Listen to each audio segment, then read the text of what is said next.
Ambassador, thank you very much for joining us on Euronews. The war is ongoing, but the president of the U.S. seems to be changing the goalpost. First, he said this is a 4 to 5 weeks war, and now he says it's almost practically done. Is there really a plan? Well, that's a question that we are all, really, it's a general question.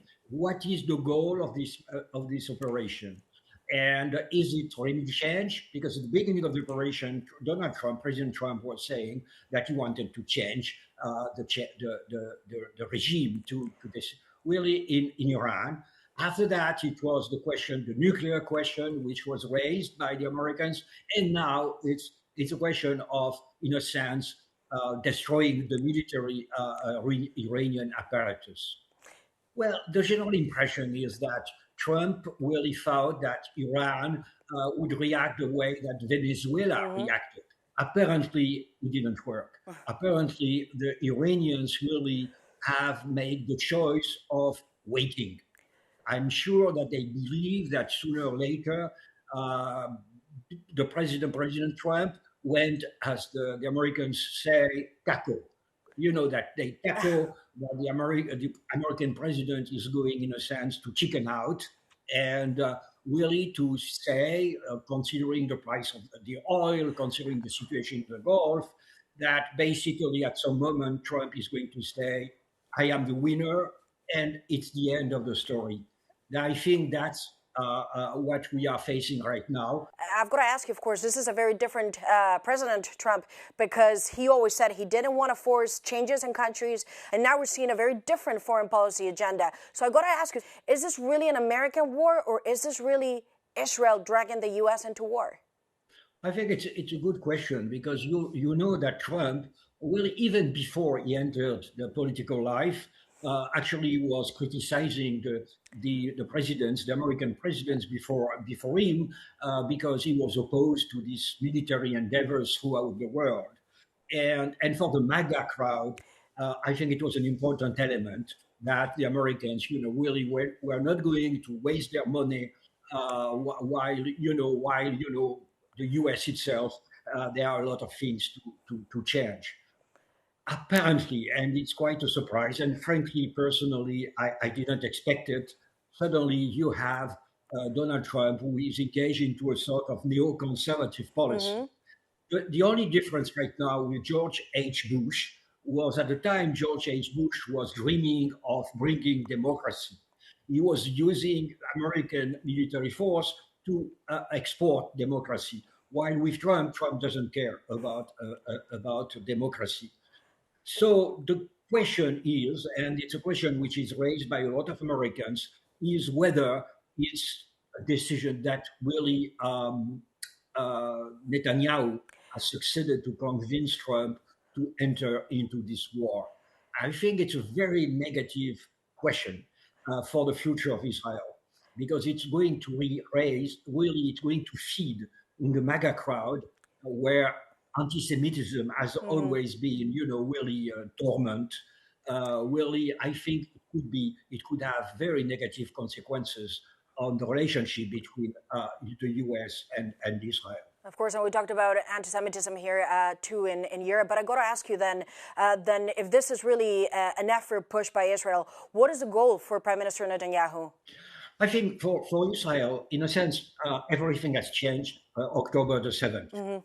Still, October the 7th, there is a sort of balance in the Middle East, really, and the border with Lebanon is peaceful, and with Hamas, actually, there is also a modus vivendi between Israel and the Hamas, since Israel was accepting Qatar to send money, to bring money to the Hamas. So there is a sort of balance.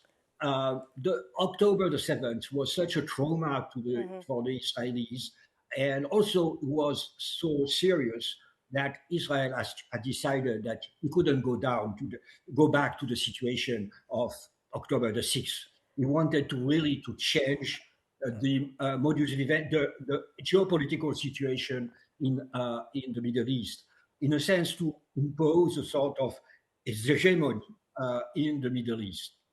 and they've been quite successful with the Hezbollah, really quite successful. So the last obstacle to the Israeli military supremacy is Iran. So sooner or later, really Israel and Iran would confront really regularly and very directly.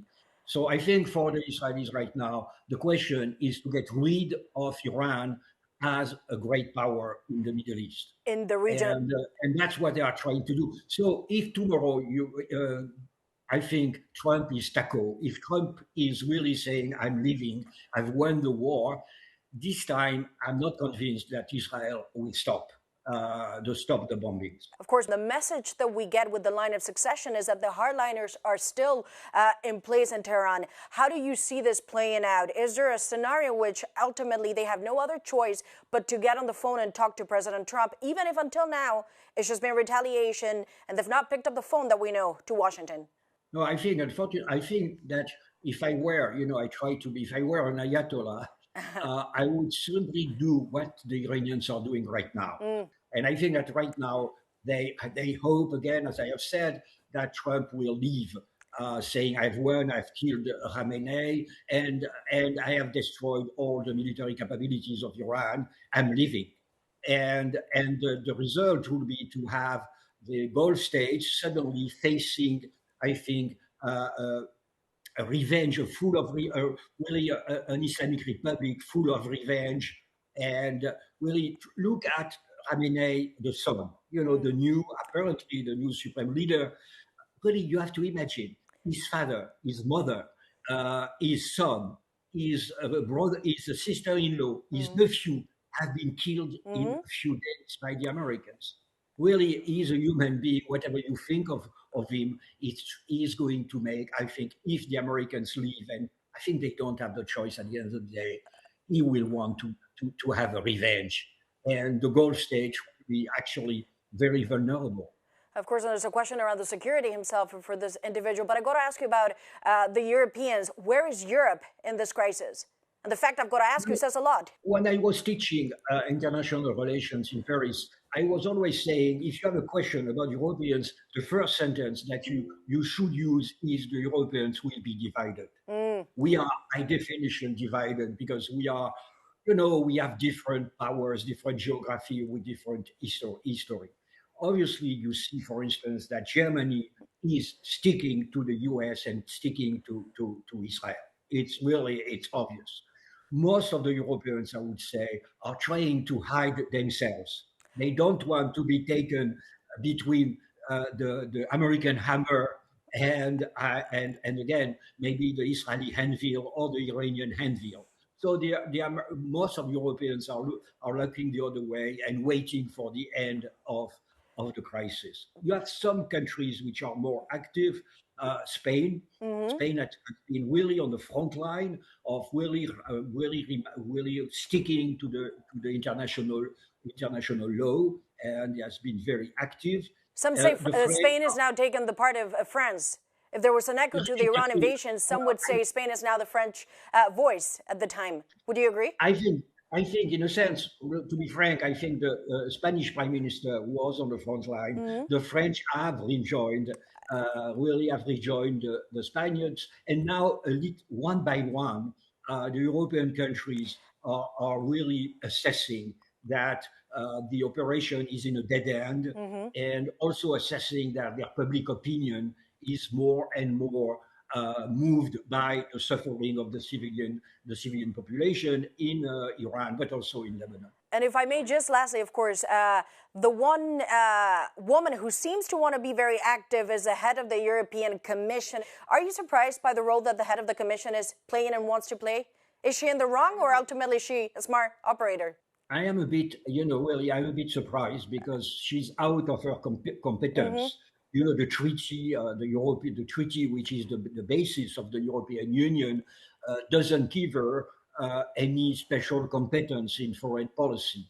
On the top of that, she's sticking to a line which, again, it's not the line of Spain, it's not the line of France, it's a German line. Really, so especially, which is more important in a sense than the treaties, is the fact that the Europeans are the last flag bearer of international law. Really, it's, I should say, the DNA of the European Union is the international law, and to hear the president of the European Commission saying that really it's not that important. The way the Germans actually are saying what the Germans are saying, frankly, you can ask a lot of questions about that. Yes, I think there is a division in the European Union, not at a very bad moment, but again, as I've told you, with the Europeans are always divided. But on this point, just very briefly, what she did say is that the EU stands for international law, but it cannot be the custodian of a world that no longer exists.